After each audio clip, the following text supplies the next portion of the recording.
they would not be exhaustive, that they will attempt to identify some of the key issues, key challenges, to try to put those challenges in some context, to identify with the help of the Secretariat some ideas that are abroad to that respond to those challenges. I think we have to keep in view that one of the contextual factors for the third conference on FFD, or FFD3 as you've been calling it, is precisely the post-2015 development agenda. The fact that we have to speak to that agenda, we have to adapt our architecture in terms of financing to support that agenda. That agenda, of course, is a very comprehensive agenda.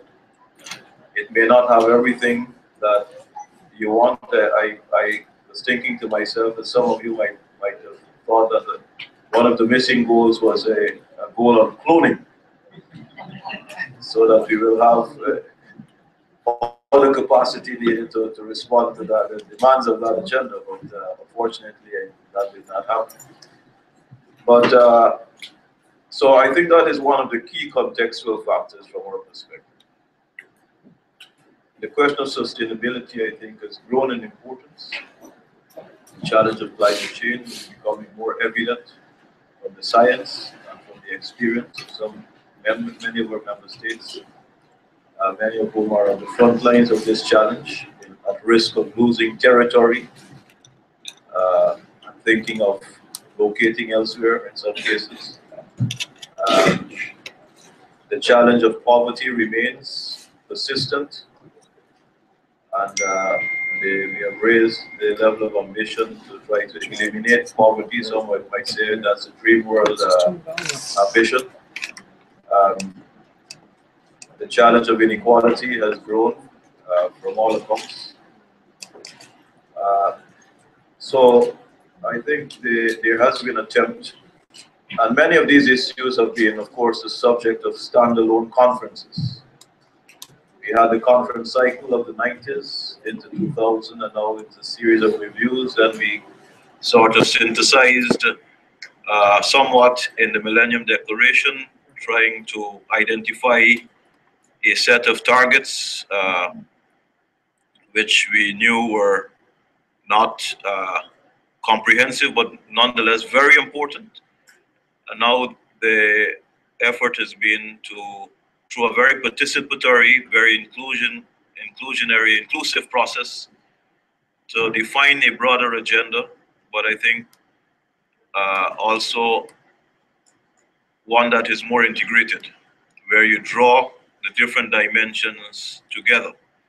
And I think that is one of the keys to the delivery of the current agenda. The post-2015 development agenda is really to find the points of intersection,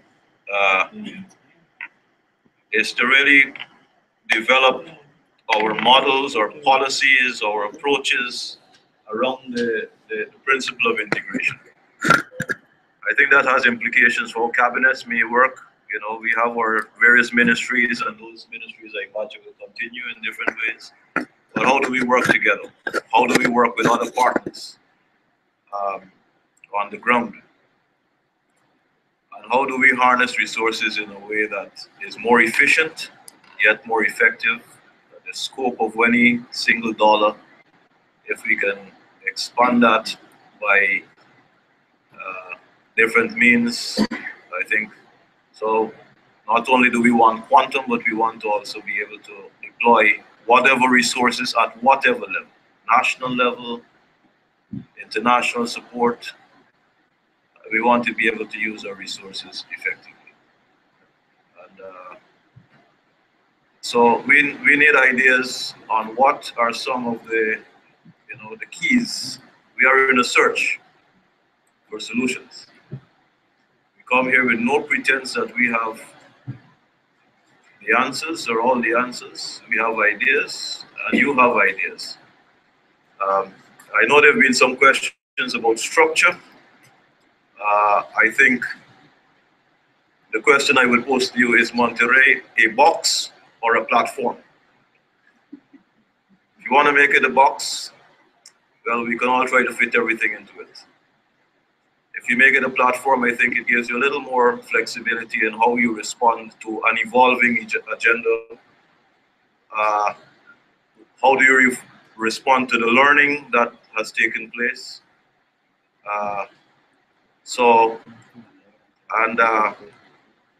I think in our own approach, some of the new ideas that we've sort of highlighted, which were not absent in total from Monterey. The technology was not absent in total, but of course it was not very much profiled. Capacity building is not absent in total. If you do a word search, you find it about 20 times or 15 times, I can't remember. But many of the delegations and many of you have underlined the importance of capacity. So should we keep it in a little pigeonhole within the box of Monterey, or should we try to see to what extent we profile that agenda? Innovation. How do we achieve poverty eradication, climate change, without aggravating the problem of climate change, or in fact, while solving the problem of climate change?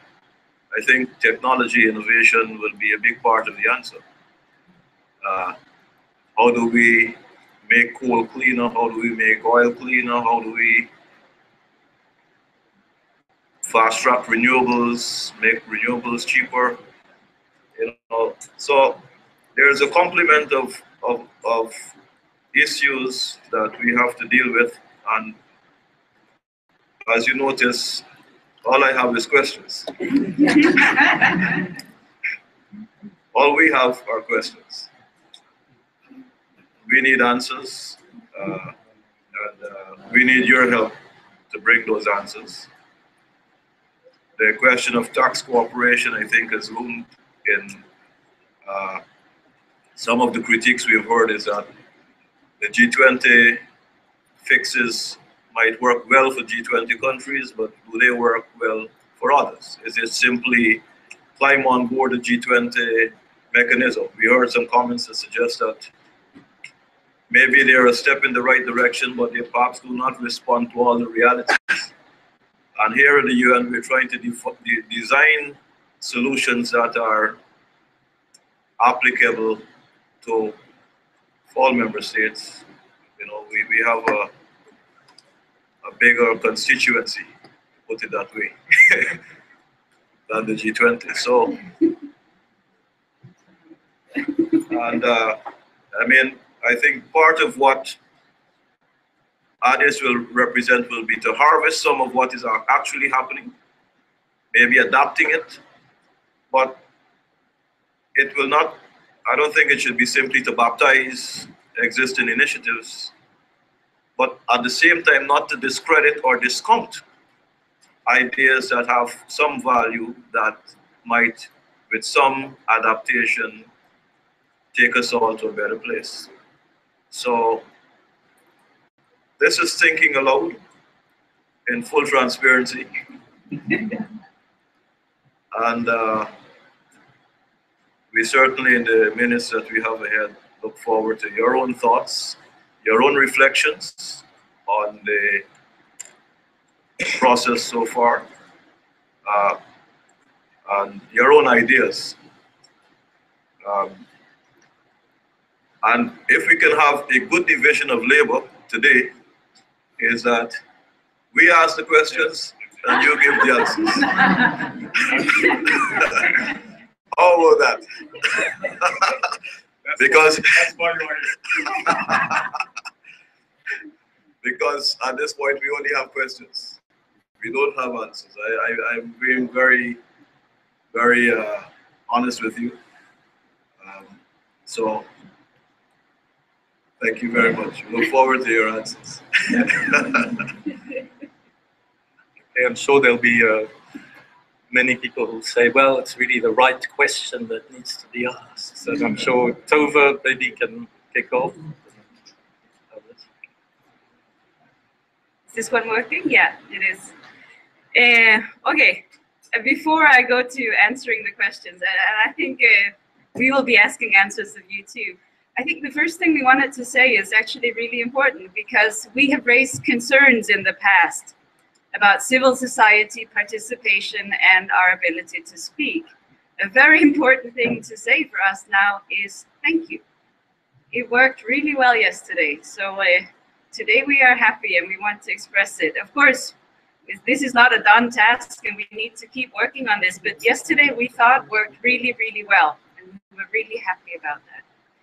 And secondly, just on the box and the platform, when you jump out of the box, be very careful. There are things in that box that has nowhere else to go. The FFD contains issues which don't have other places to have accountability. And if we want Monterey and Doha to be remembered, it's very important that we somehow stick within the framework and we don't just forget everything of the past.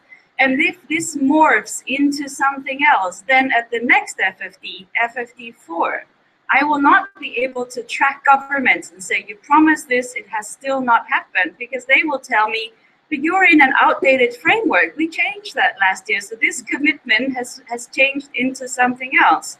And some of the changing headings, such as changing the external debt to sovereign debt, is a really, really important change. And we're just afraid that we're losing something really important. The other thing, if we're suddenly completely out of the box, is that we get very confused about why we're here. For example, on how to solve climate change. There's not only been previous conferences about that, there's a whole legally binding agreement.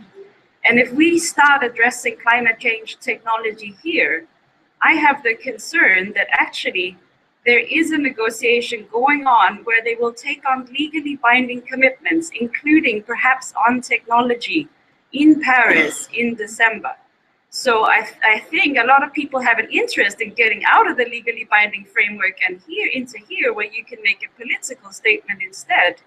But if we do that, then FFD suddenly, instead of providing the solutions for financing for development, becomes a platform where you can run over and make non-binding statements instead of real commitments.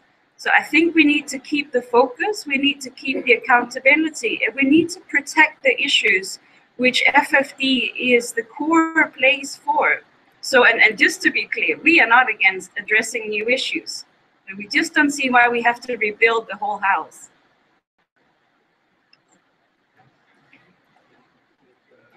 Maybe a quick reaction. I think more to you from this side. But just to say that, first of all, thank you for being disciplined in your interventions, because that helps. Because there may be sensitivities, and but I think it worked well yesterday, and we will continue to work it to the best of our ability. Your words of caution, I think, are very well taken, because we are not talking about a free-for-all.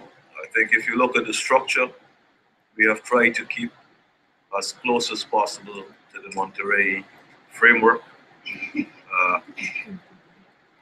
If you look at it, I think we've tried to keep us.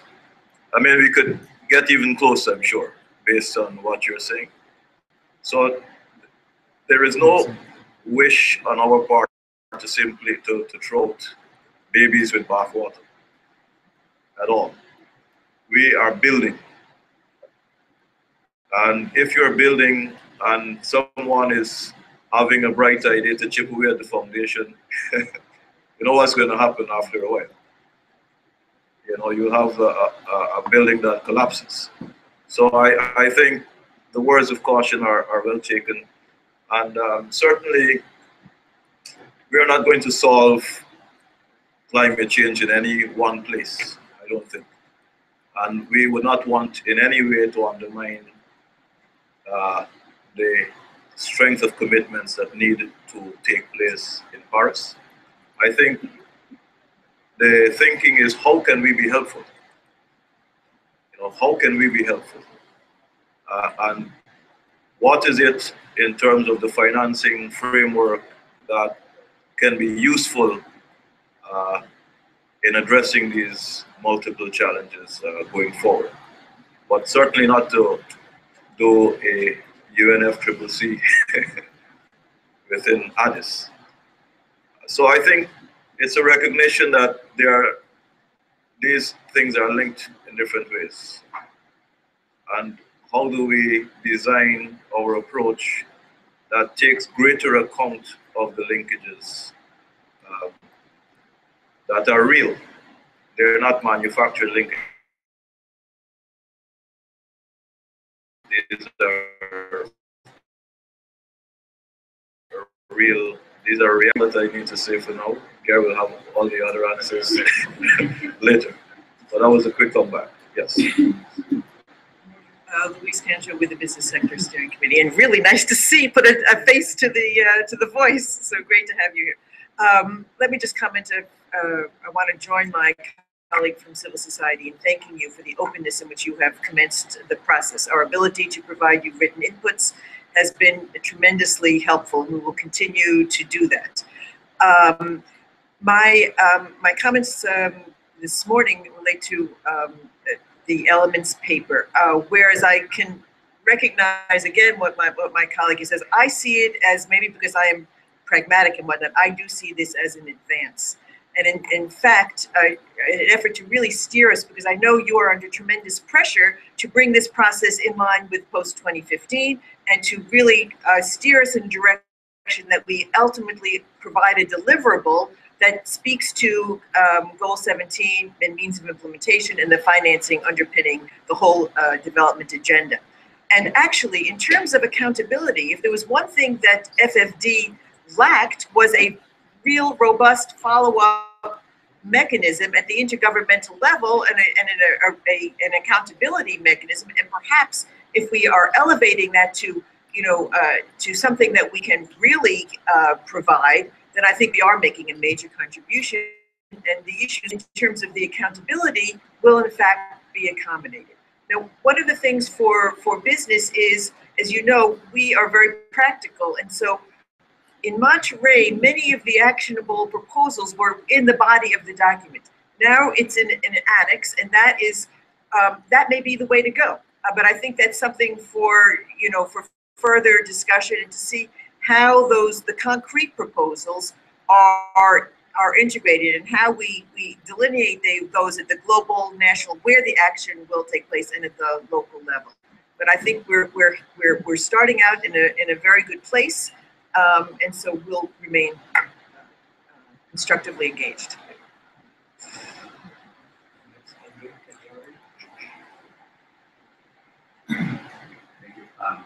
I also want to add to the thanks given by my colleagues about the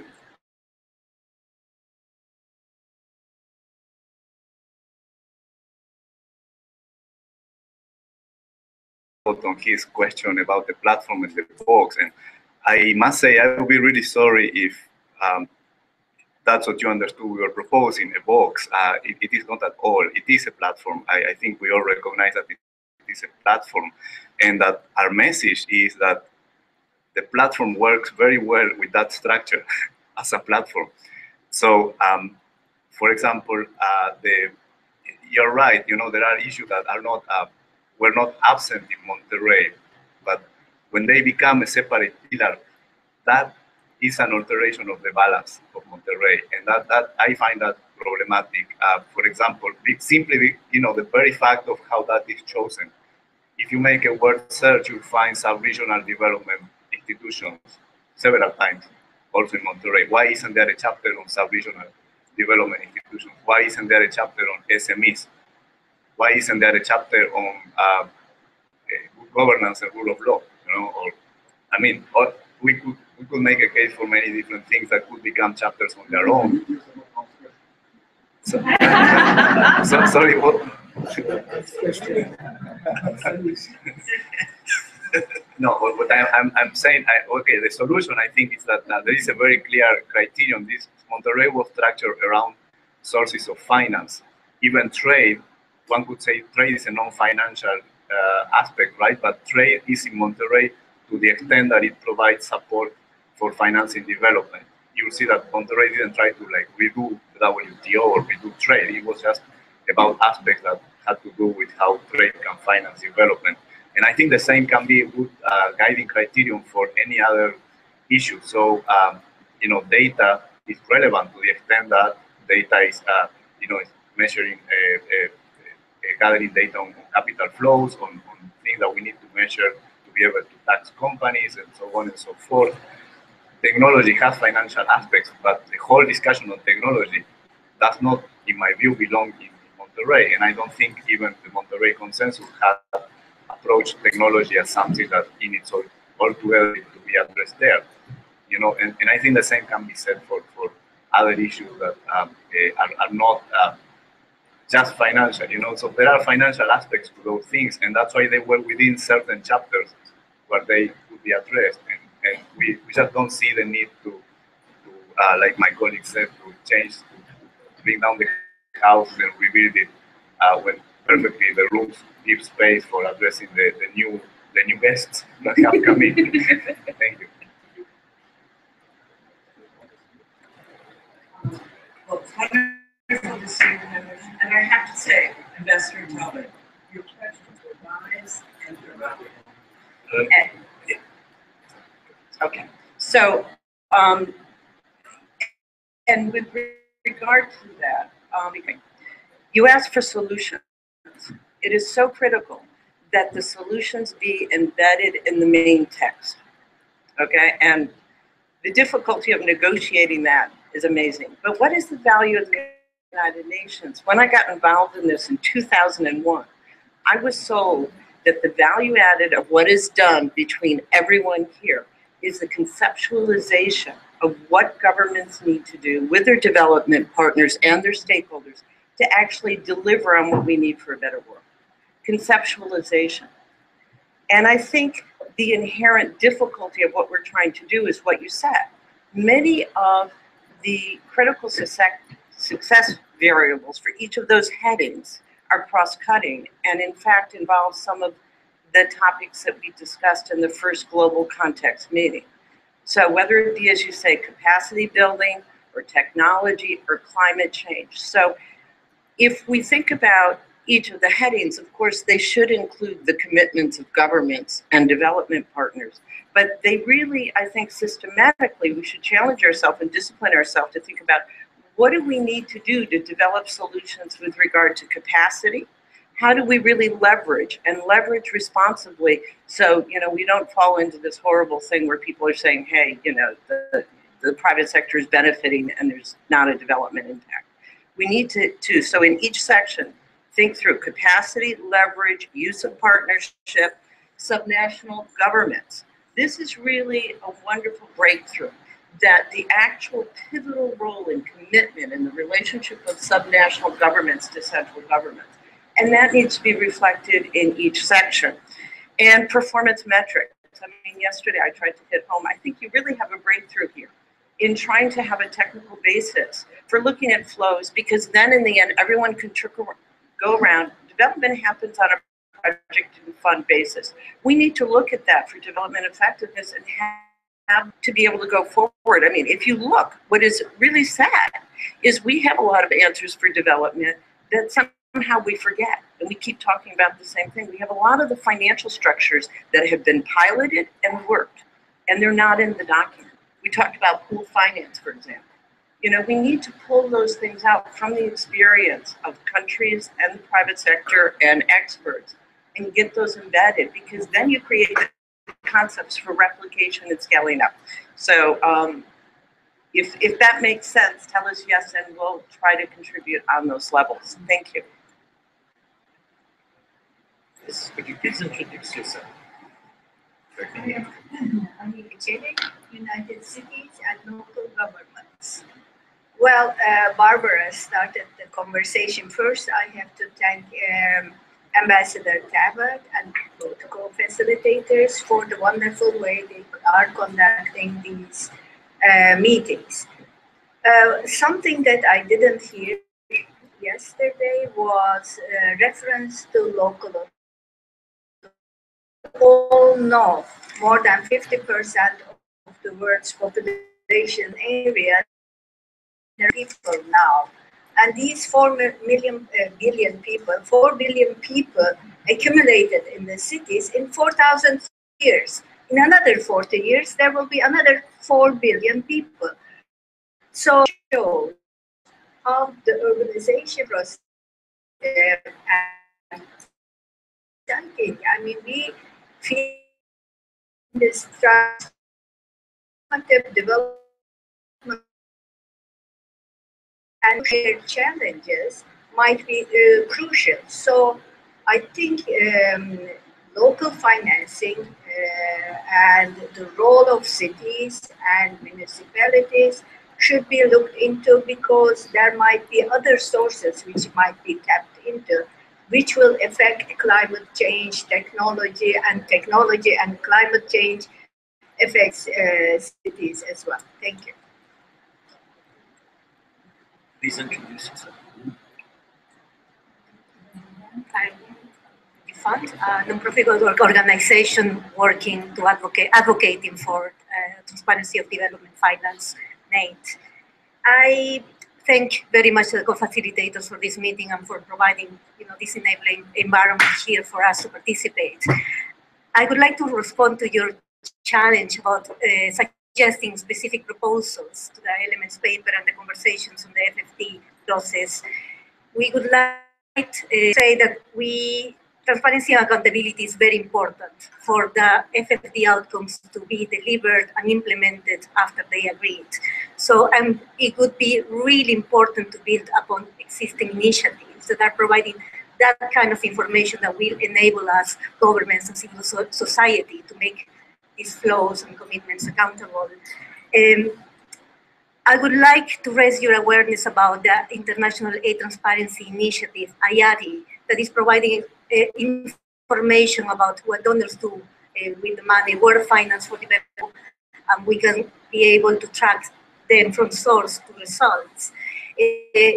There has been a lot of progress being made in these past 4 years. Most big and influential donors are already reporting through the standard, including private sector, private foundations, civil society, etc. And we would like to see the FFD outcome recognizing this initiative and progress, trying to move things forward, just building upon what is existing there and not trying to invent the wheel in this regard. So we would love to input with evidence about this initiative, how this is working, how this can be supporting FFD outcomes. Thank you. Gentlemen, yes.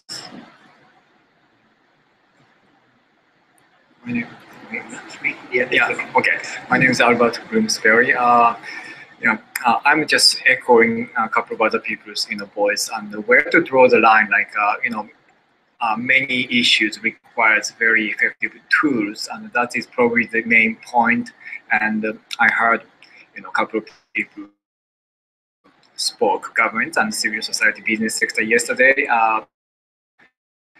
Important to have a business law or a human right, but from the Bar Association perspective, who is actually ultimately doing this? And this is the civil justice system and sometimes criminal justice system, depending on the tradition of the country. And what I've seen, and we've seen the last 3 years since Rio +20, is that almost everybody in every sector and every ministry from every government have been mobilized, except for every country's justice, the Ministry of Justice and the judiciary itself. And from our perspective, without adequate investment in the high quality of civil justice system, especially, and then everything is just kind of there, bottleneck, and tasks cannot be collected, and contracts cannot be enforced, and technology transfer cannot be protected under the effect. So if the investment in judges, lawyers, and in investment in more modern and efficient civil procedure, everything, for some reason that has not been mentioned by even for those who advocate human rights, and that's actually, I'm hoping that the member states also engage the Justice Ministry and the Judiciary, and that's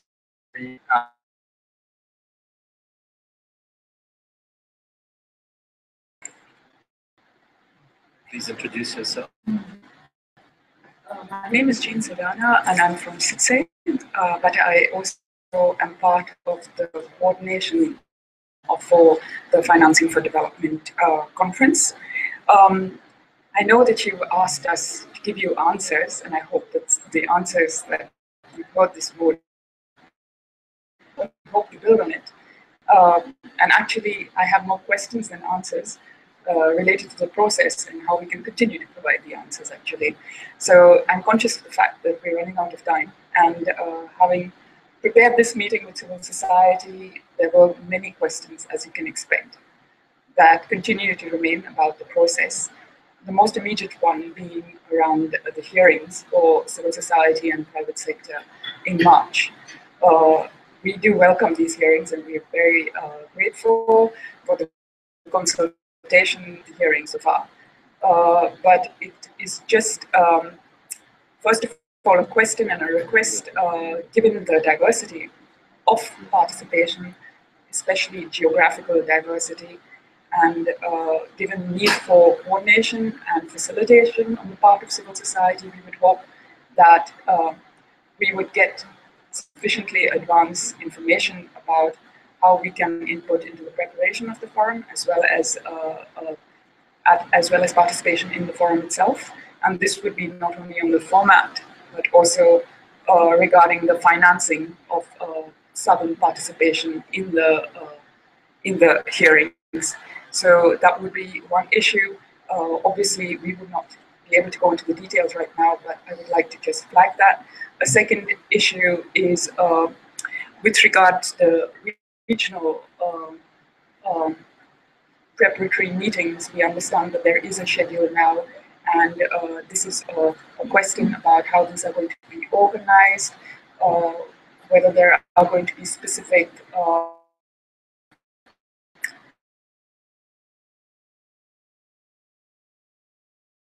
can be a part of these discussional level, because I suppose the gravity, the center of gravity of a lot of civil society activity for development, not New York, but across the world in the regions. A third point is regarding the civil society forum in Addis Ababa itself.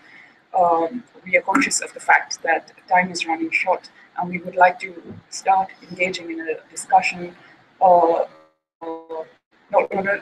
only about the forum itself, but the various spaces that could be provided in Addis Ababa to I suppose, make a lot of noise about the financing for development issues. Will there be those spaces? Will civil society be able to effectively provide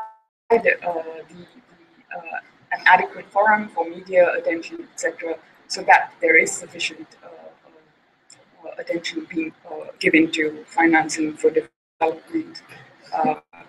So I put those issues on the table. I hope we answered you the conversation after. Okay. Time is running out for this meeting as well, so I think we have time for maybe 2 more interventions.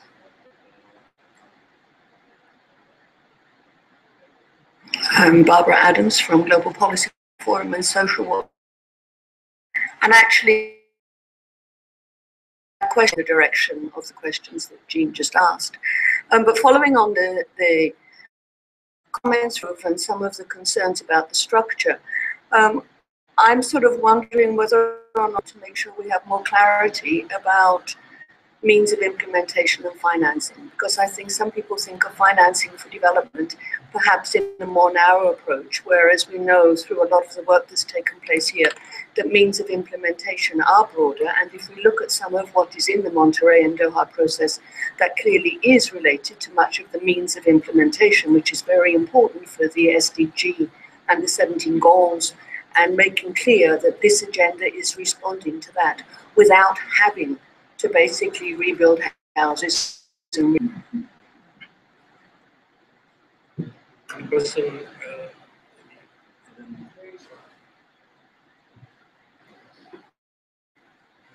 Diverse Voices in Action for Equality and Dawn from Fiji. Basically, it's a reiteration of some of the calls of civil society, but just to say, for those of us who are civil society from small island, but also from LDCs and others, just to reiterate that part of the challenge for us is engaging in the regional upcoming meetings, but also at Addis Ababa. So just placing that for your attention. Thanks so much.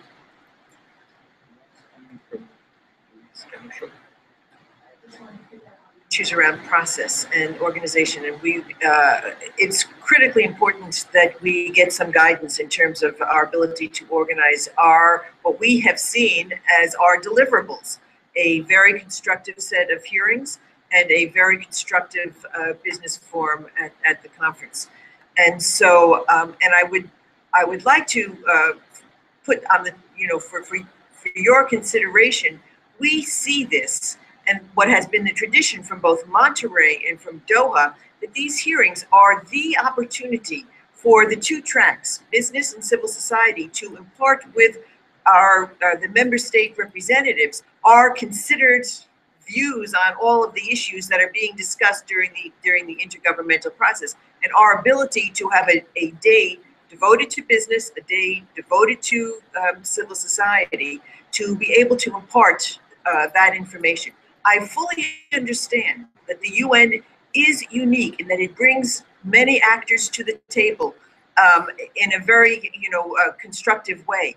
But these hearings are the opportunity for that two-way dialogue, not necessarily a multi-stakeholder dialogue. And I would hope that the co-chairs would consider that in the final decisions around the modalities of the sets of hearings. And we appreciate that you did put into place a consultative process which came up with that kind of suggestion. Thank you. Yes.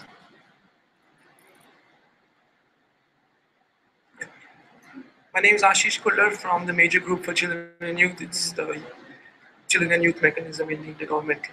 I think I'm beginning to realize that education is taking place as part of a larger conversation, which is calling for a post-2020 agenda, a new way to engage, a new way to look at sustainability. And I think for better or for worse, I mean, there are positives and negatives in the context of this conversation, that there's an increasing call to integrate the three pillars of sustainable development into the FFD agenda, the social, environmental, and economic. And I think keeping that in mind, the particular chapter on systemic issues in the Elements paper is very important. But I think we fear that it may become an annex within an annex, the space where we dump all the ideas that we don't know what to do with. So I think we're really interested to see how we can specifically operationalize suggestions from the systemic issues into the text, and then have a follow-up mechanism where we can actually point fingers. Because I don't think we should be afraid of saying that, yes, we need to include environmental sustainability in capital markets. I mean, that's what it talks about in the element. We need to give examples of specific cases that are taking place, because this may mean 1,000 things to 1,000 people. And especially global environmental issues, climate change is, yes, implementation will reach levels, but what happens in one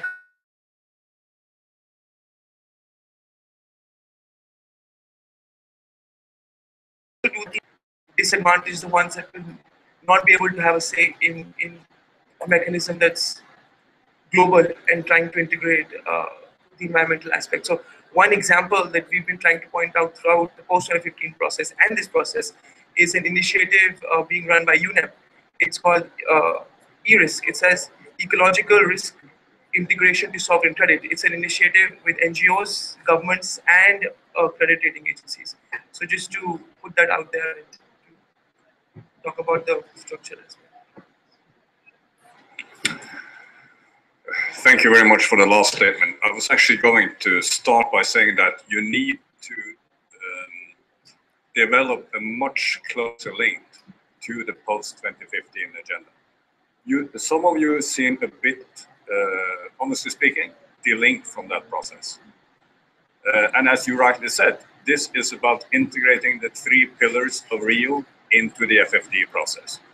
And, to be very direct with you, some of you are by way too much conservative in your approach.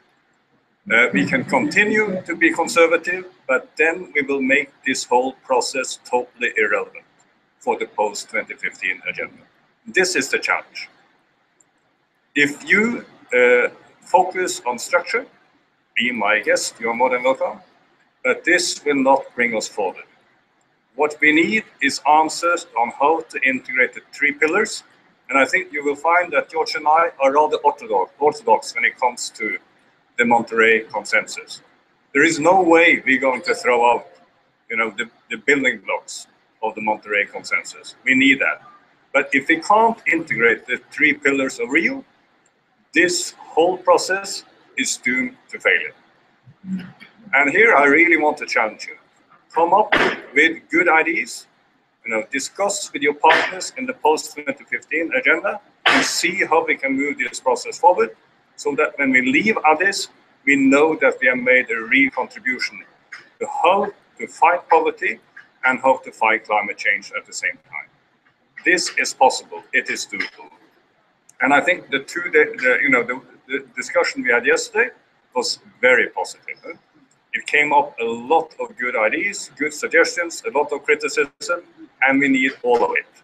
And here, we will continue to listen to your critical voice, your good ideas, your suggestions, but please try to see that this is about implementing the 3 pillars. And we need your guidance on this.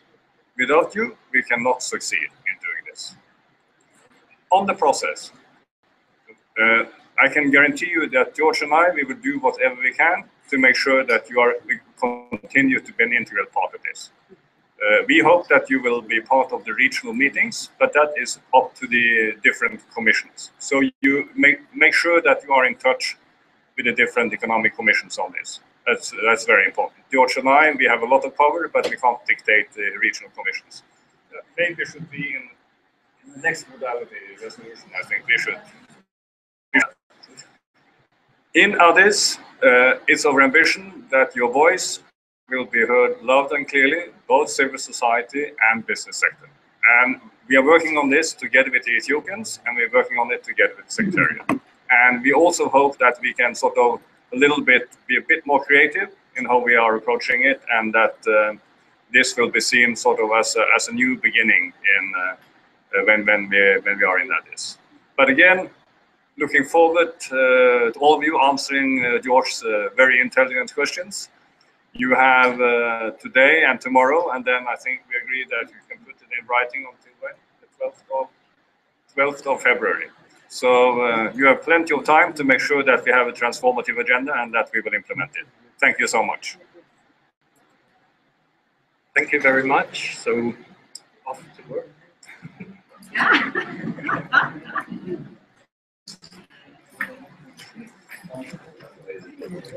Done, right?